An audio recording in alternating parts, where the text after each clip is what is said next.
Hello students, this is Shivani Sumit Rana. Welcome to our channel SR Nursing Classes. तो अब next topic जो हमारी first unit का रहेगा वो रहेगा basic competencies of a midwife. ठीक है, यानी कि जो मिडवाइफ्स होती हैं उनकी बेसिक एबिलिटीज, कॉम्पिटेंसीज का मतलब है कि बेसिक एबिलिटीज या कैपेबिलिटीज क्या क्या हैं। ठीक है, जो फर्स्ट यूनिट हमने स्टार्ट करी थी उसमें हमने आपको डेफिनेशंस पढ़ा दिए थे और स्कोप पढ़ाया था। नेक्स्ट टॉपिक है आपका वो बेसिक कॉम्पिटेंसीज ऑफ मिडवाइफ्स है। ठीक है, तो बेसिक कॉम्पिटेंसीज का मतलब ये हुआ कि जो भी आपकी मिडवाइफ्स होती है उनकी क्या क्या कैपेबिलिटीज है या उनकी क्या क्या एबिलिटी है, वो क्या क्या कर सकती हैं या फिर उन्हें क्या क्या करना चाहिए। ठीक है, first of all midwives provide high quality culturally sensitive care. जो भी मिडवाइफ्स हैं वो क्या करती हैं, वो बहुत ही सेंसिटिव एरिया में, जब बहुत ही जो एक चाइल्ड बेयरिंग प्रोसेस है, ठीक है, या फिर जो प्रेगनेंसी है या फिर आप डिलीवरी वाला जो पीरियड होता है बहुत ही सेंसिटिव पीरियड होता है, तो उस समय बहुत ही सेंसिटिविटी की जरूरत होती है। तो जो नर्स या फिर दाई या जो मिडवाइफ्स होती हैं वो बहुत ही सेंसिटिव केयर प्रोवाइड करती हैं। ठीक है, उनको जो भी उस समय जो जरूरतें होती हैं उनको समझना और उसके अकॉर्डिंग उसे केयर प्रोवाइड करना, ये हमारी मिडवाइफ करती हैं और एक बहुत हाई क्वालिटी की केयर देती हैं, क्योंकि उस समय जिस समय बेबी बर्थ हो रहा होता है उस समय बहुत ही नाजुक कंडीशन होती है, तो लेडीज को काफी हाई क्वालिटी केयर की जरूरत होती है। तो मिडवाइफ्स बहुत हाई क्वालिटी ऑफ केयर भी प्रोवाइड करती हैं। तो कॉम्पिटेंसीज क्या चीज है, तो कॉम्पिटेंसी का मतलब क्या है, the necessary knowledge, skill, attitude a midwife must possess in order to perform a set of defined activities to an expected standard। यानी कि जो मिडवाइफ्स होती है उनका एक स्टैंडर्ड होता है। ठीक है, उस स्टैंडर्ड को ध्यान में रखते हुए एक्टिविटीज करना। ठीक है, और ऐसी एक्टिविटीज जो नॉलेज, ऐसे काम करिए जो जिसकी आपको पूरी नॉलेज हो, और ऐसी नॉलेज आपको कब कराई जाती है, जब आप ट्रेनिंग कर रहे होते हैं तो आपको सारी नॉलेज दी जाती है, स्किल्स प्रोवाइड की जाती हैं, उसके बाद ही आप कैपेबल होते हैं एक मिडवाइफ बनने के। ठीक है, तो क्या है, ऐसी केयर प्रोवाइड करती हैं जो मिडवाइफ्स होती हैं जिससे क्या है एक हाई क्वालिटी केयर प्रोवाइड हो वुमेन्स को। सेंसिटिविटी, अगर बहुत सेंसिटिव केसेस में बहुत ही अच्छे से केयर प्रोवाइड करती हैं। उसके अलावा क्या है, मिडवाइफ को क्या होना चाहिए, नॉलेज से भरपूर होना चाहिए, उन्हें सारी नॉलेज होनी चाहिए पर्टिकुलर एरिया के बारे में, पर्टिकुलर सिचुएशन की। ठीक है, और क्या है, स्किल्स होनी चाहिए और ऐसा एटीट्यूड होना चाहिए जो कि जो आपका नर्सिंग का या फिर जो मिडवाइफ का जो स्टैंडर्ड है उससे मैच करे। ठीक है, तो बेसिक कॉम्पिटेंसीज हैं क्या क्या, बेसिक कॉम्पिटेंसीज क्या है कि perform comprehensive and systematic mother and infant assessment. यानी कि होल, पूरी तरीके से एक पूरा और एक सिस्टमैटिक तरीके से मदर और इन्फेंट का असेसमेंट करना। उन असेसमेंट का मतलब क्या है, उनकी जांच, मॉनिटरिंग अच्छे से करना, एक सही मैनर में करना और होल असेसमेंट करना। ऐसा नहीं आधा अधूरा असेसमेंट कर दिया, बाकी की जानकारी हमें भी नहीं है और हमें आता भी नहीं है, ऐसा नहीं होना चाहिए। Formulate plan of care in collaboration with the health care team, clients and family. जो एक मिडवाइफ्स है, ठीक है, उसका कोलैबोरेशन बहुत जरूरी है, किसके साथ में, टीम के साथ में। ठीक है, ऐसा नहीं कि उसकी डॉक्टर से बातचीत ही नहीं है या जो वर्कर है उनसे वो बात ही नहीं कर रही, तो कोई कम्युनिकेशन ही नहीं होगा, तो बिना कम्युनिकेशन के क्या केयर प्रोवाइड कर पाओगे, अच्छे से नहीं दे पाएंगे। तो जो मिडवाइफ है उसका एक अच्छा कोलैबोरेशन होना चाहिए, जो भी वहां पे हेल्थ केयर टीम है उसके साथ में, क्लाइंट के साथ में। ठीक है, और क्या है, फैमिलीज के साथ में, जो भी क्लाइंट के साथ में जो भी उनकी फैमिली आई है उनके साथ भी एक अच्छा कोलैबोरेशन नर्स या मिडवाइफ का होना चाहिए। Implement and document plan midwifery care in timely manner. ठीक है, जो भी मिडवाइफ है, जो भी उन्होंने केयर प्रोवाइड करी है, ठीक है, जो भी इम्प्लांट उन्होंने कर दिया है उसको ही उन्होंने डॉक्यूमेंट करना है। यानी कि जो भी उन्होंने इंजेक्शन लगाया, जो भी उन्होंने केयर दी, करने के बाद ही उसको डॉक्यूमेंट करना है। ठीक है, तो इससे क्या होता है, उनको भी एक लीगली क्या हो जाता है, प्रोटेक्शन प्रोवाइड होता है। ठीक है, अगर उन्होंने टाइमली उस चीज को नहीं रिकॉर्ड किया है और अगर पेशेंट को कुछ हो जाता है तो केस भी बन जाते हैं। तो इसलिए क्या है, खुद को प्रोटेक्ट करने के लिए नर्सेस क्या है, वो अपने आप को प्रोटेक्ट करने के लिए क्या करती हैं कि जो भी इम्प्लीमेंट करती हैं उसका सारा कुछ वो डॉक्यूमेंट भी करती हैं।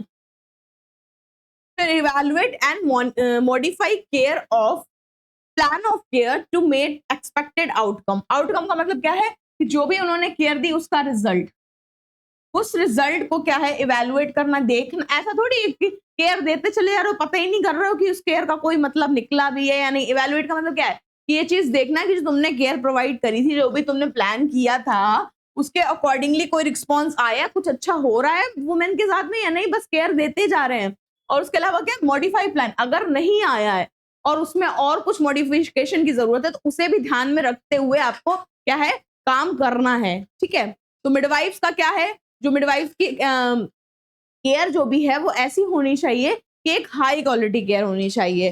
ठीक है, और जो भी मिडवाइफ्स रहेंगी, ठीक है, मिडवाइफ्स को दाई भी कहते हैं, ठीक है, लोकल लैंग्वेज में, लोकल एरियाज में क्या है कि उनके एक सिस्टमैटिक तरीके से काम होना चाहिए, टाइमली केयर देनी है उन्हें। ठीक है, और देने के बाद में उसको टाइमली क्या डॉक्यूमेंट भी करना है। उसके अलावा क्या है कि जो भी हम केयर दे रहे हैं उसको इवैल्यूएट भी करना है कि वो प्रोसेस जो भी हमने किया है, जो भी प्रोसीजर हमने किया है, वो उसका एक अच्छा रिजल्ट आया है या उसमें और मॉडिफिकेशन की जरूरत है। ये एक छोटा सा टॉपिक है बच्चे, ठीक है, कई बार 2 मार्क्स में पूछा जाता है, बहुत ज्यादा इंपॉर्टेंट नहीं है, ऐसा नहीं है 10 मार्क्स, ऐसा नहीं आता है, लेकिन आपके फर्स्ट यूनिट में है इसलिए मैं आपको पढ़ा दे रही हूँ ये टॉपिक, क्योंकि हम यूनिट में सारे टॉपिक कवर करते हुए चलेंगे तो मैं एक एक टॉपिक आपको पढ़ा दूंगी। और जो वीडियोस रहेंगी आपकी, ठीक है, वो हफ्ते में 2 या 3 आएंगी। ठीक है, तो उससे ये है कि आपको मतलब टॉपिक भी क्लियर हो जाएगा और ऐसा डिले भी नहीं होगा बहुत ज्यादा। उसके बाद जो नेक्स्ट टॉपिक रहेगा आपका वो रहेगा हिस्ट्री। ठीक है, हिस्ट्री इंपॉर्टेंट होती है। तो next is standards of competency.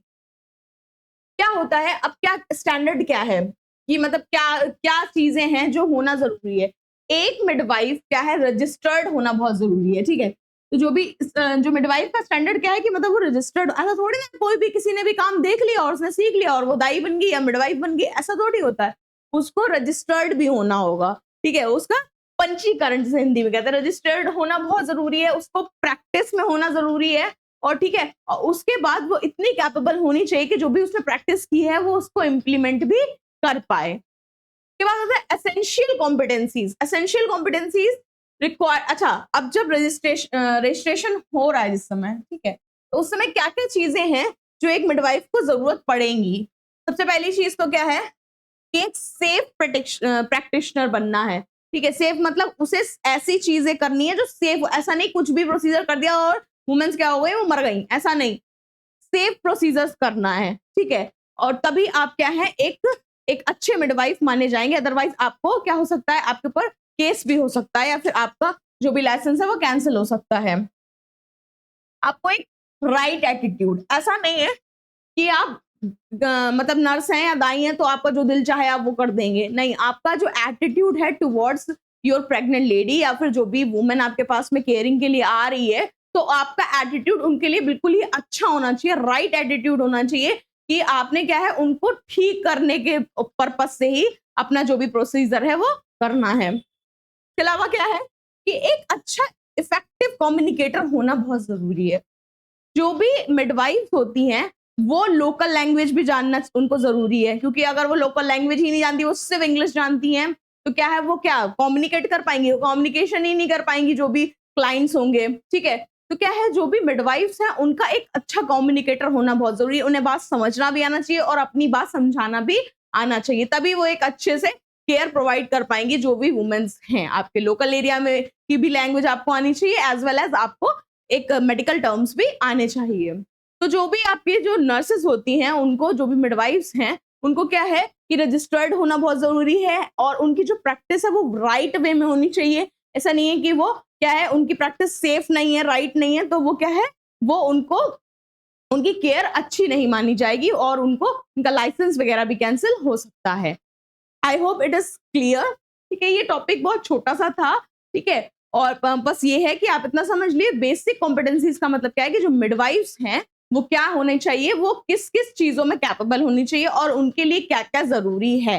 ठीक है, प्रीवियस लेक्चर में हमने स्कोप पढ़े थे, और अगर आपको इस तरीके की वीडियोस नर्सिंग, अगर आप नर्सिंग कर रहे हैं, ठीक है, और आपके क्लासरूम में कोई टॉपिक छूट जाते हैं और इस तरीके की वीडियोस आप देखना चाहते हैं, तो इस चैनल को सब्सक्राइब करिए। आपके जो भी नर्सिंग फ्रेंड्स हैं, आप उन्हें ये चैनल बता सकते हैं उनको, ठीक है, उनको शेयर कर सकते हैं।